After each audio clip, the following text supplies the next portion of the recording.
డబ్బులు తీసుకుని ప్లాన్ చేసే పరిస్థితి. ఈ బూత్లో ఏం చేశారు, వచ్చితే ఓటర్ వేయడానికి వస్తే స్లిప్ తీసుకుని ఎంపీకి వేయండి మీ ఇష్టం వచ్చే వాళ్ళకి, ఎమ్మెల్యేకి మాత్రం కన్నాకు మేమే నొక్కుతాం అని నొక్కారు. సుమారుగా 1000 ఓట్లు నొక్కారు అక్కడ. I'm going to report to the election officer. Repoll కోసం అడుగుతున్నా, ఏం చేస్తారో చూద్దాం. నారినిపాడు మా అల్లుడు Upesh is a chief election agent. వెళితే అద్దాలు పగలగొట్టారు. ఫోన్ చేస్తే ఎత్తరు పోలీసులు, వెళ్ళమంటే వెళ్ళరు. Colluded with Narinipadu Telugu Desam group వాళ్ళతో కొల్యూడ్ అయిపోయి డబ్బులు తీసుకుని ఆ సిఐ అందరినీ అంటలే నేను, ఆ CI Rambabu colluded with Telugu Desam. అదేమంటే మీరేం జరగా అంటున్నారు, అది వేరే అంశం. Colluded with Telugu Desam, taking money purchased by Telugu Desam, is doing like that. ఏంటి ఇంకా ప్రజాస్వామ్యంలో రక్షణ లేకపోతే? అయ్యా ఓటేస్తుంటే కొడుతున్నారు, నాకు రక్షణ కావాలి అని అడుగుతుంటే పోలీసులకు ఫోన్ చేస్తే పంపనటువంటి దుస్థితిలో ఉన్నామే. 1 కాదు 2 కాదు, కుంకలగుంట, చీమల మర్రి, నారినిపాడు, తమ్మాలపాడు, తొండపి, అది మన గుళ్ళపల్లి,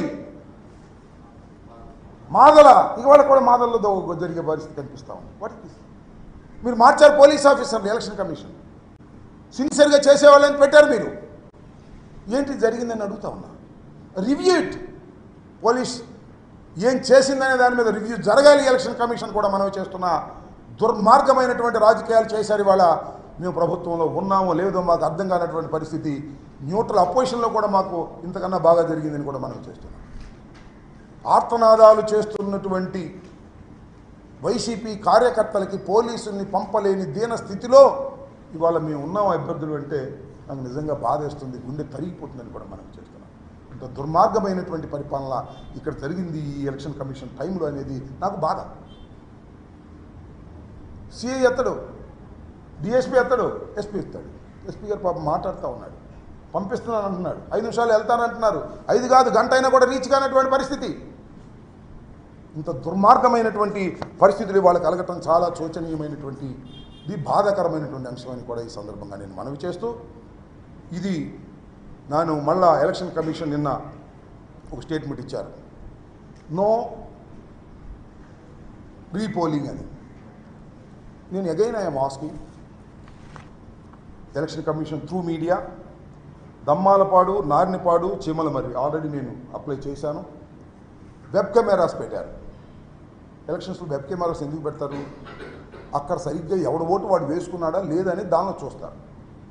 అది చూసి ఎవడు ఓటు వాడు వేసుకోలేదనుకో రీపోలింగ్ పెట్టాలి కదా. ఎందుకు పెట్టింది? I request the election commission of Andhra Pradesh, please verify the web cameras and give the decision. Don't take మేము ఈ రీపోలింగ్ పెట్టము అనేది ప్రజాస్వామ్యంలో కరెక్ట్ కాదు. మా విన్నపాలు తీసుకోండి, తీసుకొని పరిశీలించండి. పోలింగ్ ఆఫీసర్స్ కూడా కొల్యూడ్ అయిపోయారు కొన్ని చోట్ల పోలీసులతో పాటు. డబ్బులు ఇచ్చారు, బెదిరిపోయారు, భయపడ్డారు, వాళ్ళు చెప్పినట్టు విన్నారు, వాళ్ళు రాయలేదు పుస్తకంలో. అది కాదు ప్రధానమైంది. You see the web cameras. Web కెమెరాలో చూసి ఎవడి ఓటు వాడు వేసుకుంటే మాకేం అభ్యంతరం లేదు. అందరి ఓటు ఒకటే నొక్కుంటే దాన్ని మీరు ఎలా లేవ చేస్తారు? వెబ్ కెమెరాలు పెట్టింది ఎందుకు? దయచేసి I request the election commission, go through the web cameras. మేము ఎక్కడైతే మేము కంప్లైంట్ ఇచ్చామో అవి ఒక్కసారి వెబ్ కెమెరా చూడండి, చూసి దానిలో తప్పు జరిగిందని స్పష్టంగా కనిపిస్తే రీపోల్ చేయాల్సినటువంటి బాధ్యత ఉంది ప్రజాస్వామ్యం ఇదని కూడా ఈ సందర్భంగా నేను మనవి చేస్తున్నా. కాబట్టి దమ్మాలపాడు 253, 254, నారినిపాడు 236, 237, చీమలమర్రి 197, 198. ఈ 6 బూత్స్లో I'm requesting, I'm demanding the election commission to go for a repolling in short time. ఇవన్నీ కూడా వెబ్ కెమెరాలు చూసి వాళ్ళకి మీరు రీపోల్ చేసే అవకాశం ఇస్తే ప్రజలు మన నిజంగా తమ ఓటు హక్కును వినియోగించుకుంటారు. ఇక్కడ ఓటు హక్కును వాళ్ళు వినియోగించుకోలేదు, వారి బదులు ఎవరో నా వాడు నొక్కేశాడు. ఇది మీరు వెబ్ కెమెరాలో చూస్తే అర్థమవుతుంది. ఇది చాలా న్యాయమైనటువంటి డిమాండ్, కోరిక ప్రజాస్వామ్యంలో. కాబట్టి దీన్ని కన్సిడర్ చేయాలని మీ ద్వారా, మీడియా ద్వారా ఎలక్షన్ కమిషన్ కోరుతున్నాను.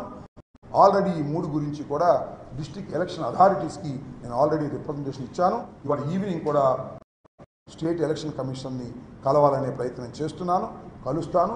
ప్రజాస్వామ్యంలో ఈ అవసరం ఈ సందర్భంగా నేను మీ ద్వారా వారికి చెప్పదలుచుకున్నాను. ఫైనల్గా ఒకటే చెప్పదలుచుకున్నాను, ఎన్ని జరిగినా, ఎన్ని కుట్రలు చేసినా, ఎన్ని తగాదాలు చేసినా, మైనారిటీస్ మీద, ఎస్సీస్ మీద, బీసీస్ మీద ఎన్ని దాడులు జరిగినా గెలిచేది మాత్రం జగన్మోహన్ రెడ్డి గారే. మళ్ళా పరిపాలన కూడా జగన్మోహన్ రెడ్డి గారే చేస్తారు. మళ్ళీ పరిపాలనలో మంచి కార్యక్రమాలు చేస్తారు. 4వ తారీఖు మీరు చూడబోతున్నారు. రెచ్చిపోయే ఆ మోకలకు చెప్తున్నాను, జగన్మోహన్ రెడ్డి గారే మళ్ళా ముఖ్యమంత్రి. బ్రహ్మరుద్రాదు లేకమైన చంద్రబాబు ముఖ్యమంత్రి కాలేడు. ఎందుకంటే చంద్రబాబు మోసగాడు. చంద్రబాబు చెప్పింది ఏ పని చేయలేదు. 14 సంవత్సరాలు చంద్రబాబు ప్రజల్ని మోసం చేశాడు. మేనిఫెస్టో పెట్టి మేనిఫెస్టోలో మోసం చేశాడు. ఒక్కటి కూడా చేయలేదు. నేను అందుకే చాలా సందర్భాల్లో చెప్తున్నా, ఇచ్చిన ప్రతి మాటను నిలబెట్టుకున్న మొనగాడు జగన్మోహన్ రెడ్డి. ఇచ్చిన ప్రతి మాటను చెత్తబుట్టలో వేసిన మోసగాడు చంద్రబాబు నాయుడు.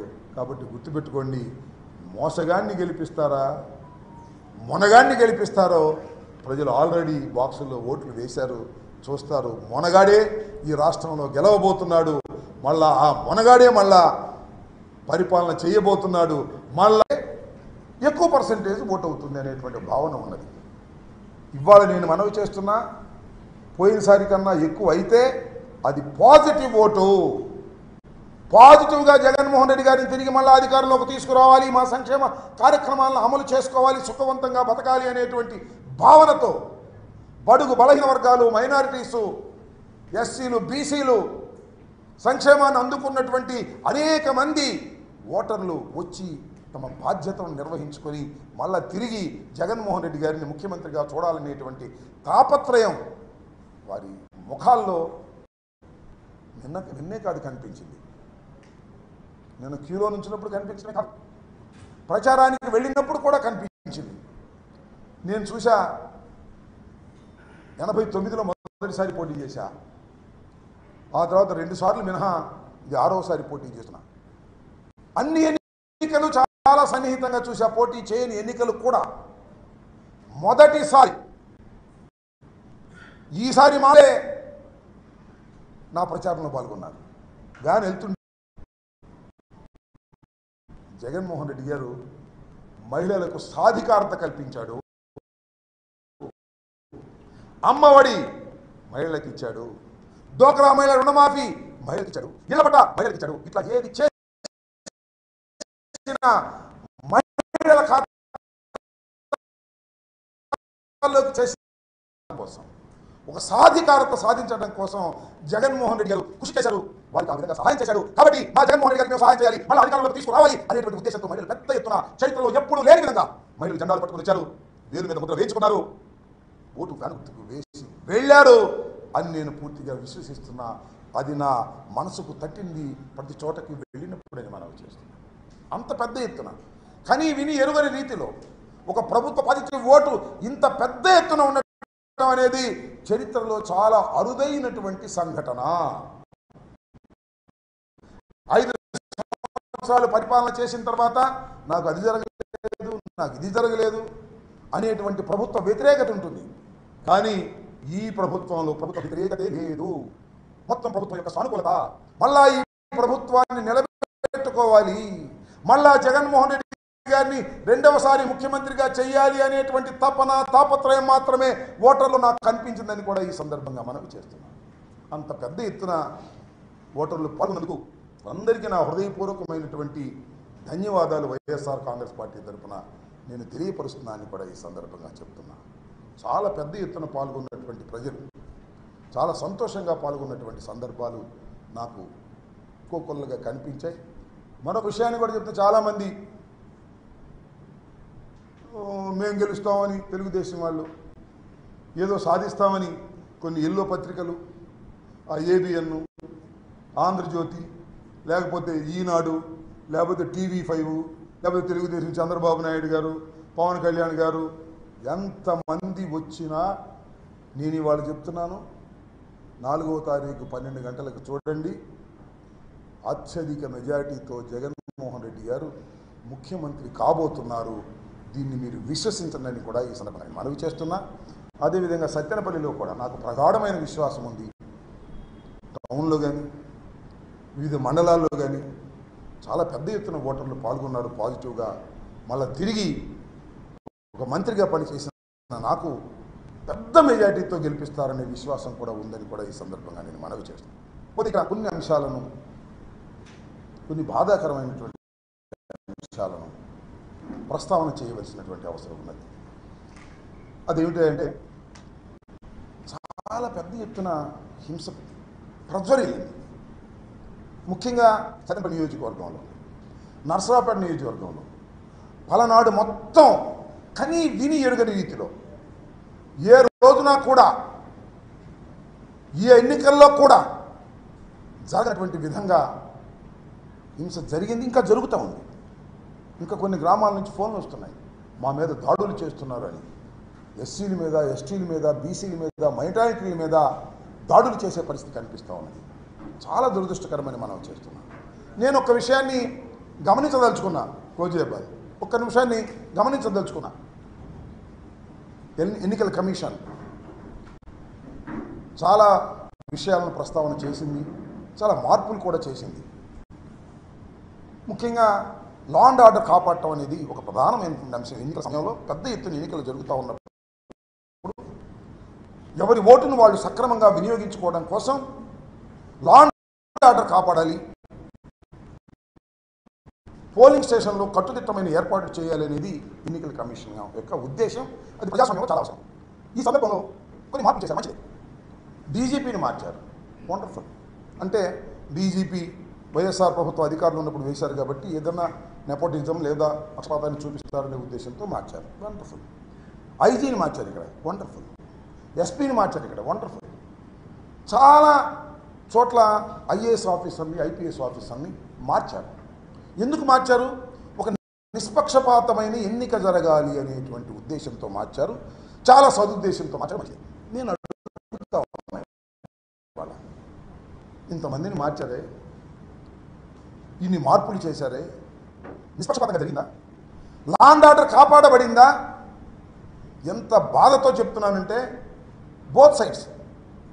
వాళ్ళ తెలుగుదేశం వాళ్ళు తన్నులు తిన్నారు కొన్ని చోట్ల, వైసీపీ వాళ్ళు తలకాయలు పగిలాయి. వైసీపీ వాళ్ళు ఫోన్లు చేసి, అయ్యా మా ఊర్లో కొడుతున్నారు, మా పోలింగ్ బూత్ను ఆక్రమించుకున్నారు, దౌర్జన్యం చేస్తున్నారు, పోలీసులు పంపండి అంటే ఒక ప్రజాప్రతినిధిగా ఉన్నా నేను, ఒక మంత్రిగా ఇంకా ఉన్నా నేను, ఒక క్యాండిడేట్గా ఉన్నా నేను. పోలీసులకు ఫోన్ చేస్తే గంటల తరబడి పోలీసులు రీచ్ కానటువంటి పరిస్థితి. మ్యాన్ పవర్ లేదా? ఎందుకు రీచ్ కాలేదు? తలకాయలు పగిలిపోయి వాళ్ళు కొట్టుకొని అలిసిపోయిన తర్వాత పోలీసు వాళ్ళు వెళ్ళారు, సినిమాల్లో వెళ్ళినట్టుగా. ఏమిటి దుర్మార్గం అంటున్నాను? ఆఫ్టర్ ఫెయిల్ ఆఫ్ పోలీస్ నేను రాష్ట్రంలో ఫెయిల్, మరి ముఖ్యంగా పలనాడు ప్రాంతంలో ఆఫ్టర్ ఫెయిల్యూర్ పోలీసు యంత్రాంగం అంతా కూడా లా అండ్ ఆర్డర్ కాపాడటంలో పూర్తిగా విఫలమయ్యారు. ఇది సందేహం, పూర్తిగా ఫెయిల్ అయ్యారా లేక తెలుగుదేశంతో కొల్లుడయ్యారా? ఏమిటి నాకు అర్థం కాదు. నాకు చాలా చిత్రమైనటువంటి విషయాలు నేను గమనించాయి. వాళ్ళు ఎస్ఐ ఫోన్ చేసి, సార్ మీకు తిరగడానికి వీలేదు, అందరినీ హౌస్ అరెస్ట్ చేసేయమన్నారు అని చెప్పారు. ఎవరు? మా పిఏకి చెప్పారు, మణి గోపాల్కి. చెప్పగానే నేను ఎస్పీ గారికి ఫోన్ చేశాను, బిందు మాధవ్ గారికి. I have a respect on Bindu Madhav garu, IPS officer, I know very well, మనకు కూడా పనిచేశారు. నాకు ఐ హ్యావ్ ఎ రెస్పెక్ట్, ఒక మంచి ఆఫీసర్ అనే అభిప్రాయం కూడా నాకు ఉంది, ఇప్పుడు కూడా అదే ఉంది. ఆయనకి నేను ఫోన్ చేస్తే, అవును sir, election commission has given order, మీరు హౌస్లో ఉండాలి. నేను సార్ మరి నగరికల్లో ఉన్నానంటే, అయితే ఇమీడియట్గా మీరు మీ ఇంటికి వెళ్ళి సత్తెనపల్లిలో ఉండండి అన్నారు. ఇమీడియట్గా బయలుదేరి సత్తెనపల్లి వచ్చారు. సత్తెనపల్లిలో కూర్చున్నా. ఫోన్ వచ్చింది నాకు, కుంకలగుంటలో కన్నా లక్ష్మీనారాయణ గారు తిరుగుతున్నాడు. మళ్ళా కాసేపు ఫోన్ వచ్చింది, గుళ్ళపల్లిలో కన్నా లక్ష్మీనారాయణ గారు తిరుగుతున్నాడు. నేను ఎస్పీ గారికి ఫోన్ చేశాను, వాట్ ఈజ్ దిస్ సార్? నన్నేమో తిరగొద్దన్నారు, నేనేమో ఒక లా అబైడింగ్ సిటిజన్గా, ఒక మంత్రిగా, నాకు సెక్యూరిటీ ఉన్నా ఇంట్లో కూర్చున్నాను. నా ప్రత్యర్థి తిరుగుతున్నాడు, ఏమిటి ఇది అన్న. No sir, communication with the gap, ఆ ప్రత్యర్థిని కూడా ఆపేస్తాము అన్నారు. సరే అలా కూర్చున్నాను. చాగంటి వారి పాలెంలో ఆయన వచ్చారు. వచ్చి ఎంత తేలుస్తామని వార్నింగ్ ఇస్తున్నాడు. అక్కడ నాకు ఫోన్ చేశారు. ఆ తర్వాత అక్కడ సిఐ ఉన్నాడు, రాంబాబు అని ఆయన, నా పేరు గల ఆయనే. ఆ సిఐకి ఫోన్ చేయడానికి ప్రయత్నం చేశాను, ఫోన్ ఎత్తలేదు. తర్వాత మళ్ళా ఎంపీపీ ద్వారా ఆ ఫోన్ ఇవ్వమన్నా. అతను ఏదో రెచ్చిపోయి మాట్లాడాడు. నేనేం ఇచ్చిన అతనే నా దగ్గరికి వస్తేనే నేను రికమెండ్ చేశా. ఆ రోజుల్లో ఆ రాంబాబున చాలా అగ్లీగా మాట్లాడేటువంటి పరిస్థితి కనిపించాడు. ఏంటి ఆయన అగ్లీగా మాట్లాడుతున్నావు? You are not a rowdy, you are a police officer, why you are talking like that. నేనే వస్తున్నాను అక్కడికి. నేను వెళ్ళా. ఎందుకంటే నేను వెళ్ళకూడదు అనుకున్నాను. ఇక్కడే ఎస్పీ గారు చెప్పాడు కాబట్టి ఉండాలనుకున్నాను. అవతల కన్నా లక్ష్మణ్ తిరుగుతున్నాడు, కన్నా లక్ష్మణ్ కొడుకు నాగరాజు తిరుగుతున్నాడు. నేను వెళ్ళకపోతే నా క్యాడర్ ఒప్పుకోరని నేను అక్కడికి వెళ్తే అక్కడి నుంచి బయటకు వచ్చాడు ఎస్పీ. పెద్ద పోలీసు ఇది ఉంటారు కదా, ఈ మధ్య స్పెషల్గా వచ్చారు ఆర్మీ, వాళ్ళని తీసుకుని అక్కడికి వెళ్ళాడు. వెళ్ళి అక్కడ వాళ్ళందరినీ కొట్టించాలనే ప్రయత్నం చేశాడు. ఈ రాంబాబు అనే వ్యక్తి సిఐఎఫ్ రూరల్ నా టైంలోనే ఇక్కడికి వచ్చాడు. ఒక ఆఫీసర్తో అంటే ఇతను వాళ్ళతో కొల్లుడు అయిపోయాడంటే మీ టైంలోనే కదండి వచ్చింది అన్నాడు. నిజమే, నా టైంలోనే వచ్చాడు. నేను ఎవరికి, నీకు మీ అందరికీ తెలుసు, నా నియోజక ప్రజలందరికీ తెలుసు. పోలీస్ ఆఫీసర్లు ఎవరన్నా రికమెండ్ చేస్తే నేను డబ్బులు తీసుకునే మనిషిని కాదు. ఈ రాంబాబు అనే వ్యక్తి నా టైంలో వచ్చి ఇవాళ అమ్ముడిపోయాడు. నా ఆరోపణ. నాగరాజు దగ్గరికి వెళ్ళి డబ్బులు తెచ్చుకున్నాడు. నన్ను కూడా ఎక్స్పెక్ట్ చేశారు. క్యాండిడేట్ నన్ను చాలామంది అడిగారు, ఏమన్నా పోలీసులకి ఏదో డబ్బులు ఇవ్వాలంటని. No, I'm a minister. నా రికమెండేషన్తో వచ్చినటువంటి పోలీసు ఆఫీసర్లను కొనేటటువంటి దుస్థితి నాకు పట్టదు, నేను చేయను అలా అని చెప్పా. ఆ పోలీస్ ఆఫీసర్ 5 లక్షలు 6 లక్షలు తీసుకుని కొల్లుడైపోయి వారికి సపోర్ట్ చేసే పరిస్థితి వచ్చిందంటే ఏం చేయాలి ప్రజాస్వామ్యంలో? ఒక మంత్రిగా, ఒక సిన్సియర్గా పనిచేసిన మంత్రిగా, పోలీస్ ఆఫీసర్ల పోస్టింగ్లో డబ్బులు తీసుకొని మంత్రిగా ఏం చేయాలి అని అడుగుతా ఉన్నా. మీకు చాలా చిత్రం. దమ్మాలపడనే గ్రామంలో ఒక బూత్లో ఈ రాంబాబు అనే వ్యక్తి అక్కడ ఒక పోలీసుని పెట్టాడు. మళ్ళీ అవతల ఉన్న బూత్, నాకు అనుకూలంగా ఉండేటువంటి బూత్, రెడ్డిస్ ఉంటారు, అక్కడ మాత్రం 6గురిని పెట్టాడు. This the plan. డబ్బులు తీసుకుని ప్లాన్ చేసే పరిస్థితి. ఈ బూత్లో ఏం చేశారు? వచ్చితే ఓటర్ వేయడానికి వస్తే స్లిప్ తీసుకుని ఎంపీకి వేయండి, మీ ఇష్టం వచ్చే వాళ్ళకి, ఎమ్మెల్యేకి మాత్రం కన్నాకు మేమే నొక్కుతాం అని నొక్కారు. సుమారుగా 1000 ఓట్లు నొక్కారు అక్కడ. I'm going to report to the election officer. Repoll కోసం అడుగుతున్నా, ఏం చేస్తారో చూద్దాం. నారినిపాడు మా అల్లుడు Upesh is a chief election agent. వెళితే అద్దాలు బాగొట్టారు. ఫోన్ చేస్తే ఎత్తరు పోలీసులు, వెళ్ళమంటే వెళ్ళరు. Colluded with Narinipadu Telugu Desam group వాళ్ళతో కొల్యూడ్ అయిపోయి డబ్బులు తీసుకుని ఆ సిఐ అందరినీ అంటలే నేను. ఆ సిఐ రాంబాబు కొల్యూడెడ్ విత్